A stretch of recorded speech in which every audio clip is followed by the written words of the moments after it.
রাসূল সাল্লাল্লাহু আলাইহি ওয়াসাল্লাম বলছেন, খাবার খেয়ে শুকরিয়া আদায়কারী রোজাদারদের ন্যায় মর্যাদাপ্রাপ্ত হবে।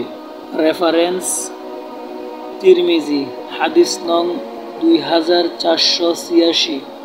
আবু হুরায়রা রাদিয়াল্লাহু তাআলা আনহু থেকে বর্ণিত, রাসূল সাল্লাল্লাহু আলাইহি ওয়াসাল্লাম বলছেন, জাহান্নামকে বিভিন্ন লোভনীয় বিষয় দিয়ে বেষ্টন করে রাখা হয়েছে, আর জান্নাতকে বেষ্টন করে রাখা হয়েছে কষ্টকর বিষয় দ্বারা। রেফারেন্স: সহিহ বুখারী, হাদিস নং 6487। আবু সাঈদ আল খুদরি রাদিয়াল্লাহু তাআলা আনহু থেকে বর্ণিত, তিনি বলেন, আমি রাসূল সাল্লাল্লাহু আলাইহি ওয়াসাল্লামকে বলতে শুনেছি, তোমাদের মধ্যে কেউ যখন শরীয়ত বিরোধী কোনো কাজ হতে দেখে, তখন সম্ভব হলে তাকে হাত শক্তি দ্বারা বাধা দেবে। যদি হাত দ্বারা তাকে বাধা দেওয়া সম্ভব না হয় তবে মুখে বলবে, যদি তাও সম্ভব না হয় তবে অন্তরে তাকে খারাপ জানবে, আর এটা দুর্বলতম ঈমানের পরিচায়ক। রেফারেন্স: সুনানে আবু দাউদ, হাদিস নং 1140। আবু হুরায়রা রাদিয়াল্লাহু তাআলা আনহু থেকে বর্ণিত, রাসূল সাল্লাল্লাহু আলাইহি ওয়াসাল্লাম বলছেন, তোমরা ভারসাম্য বজায় রাখো এবং এর উপর প্রতিষ্ঠিত থাকো। জেনে রাখো, তোমাদের কেউ নিজ আমল দ্বারা মুক্তি পাবে না। সাহাবীগণ জিজ্ঞাসা করলেন, ইয়া রাসূলাল্লাহ, আপনিও না? তিনি বললেন, আমিও না, যদি না আল্লাহ তার রহমত ও অনুগ্রহ দ্বারা আমাকে আচ্ছন্ন করে নেন।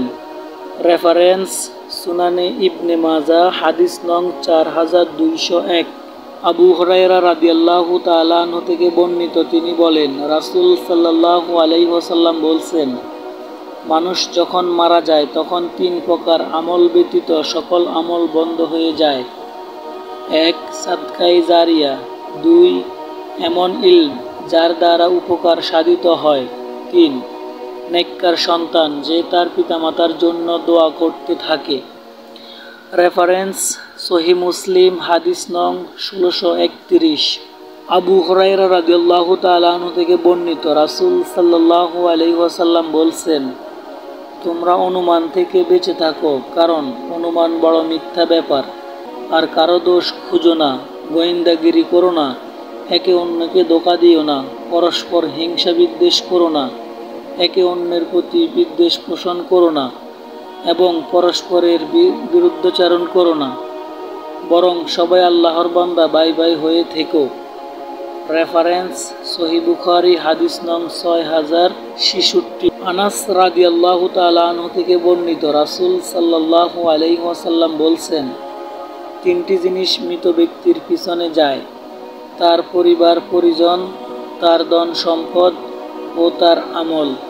তা থেকে 2টি জিনিস ফিরে আসে, একটি তার সঙ্গে থেকে যায়, ফিরে আসে তার পরিবার ও ধন সম্পদ, আর থেকে যায় তার আমল।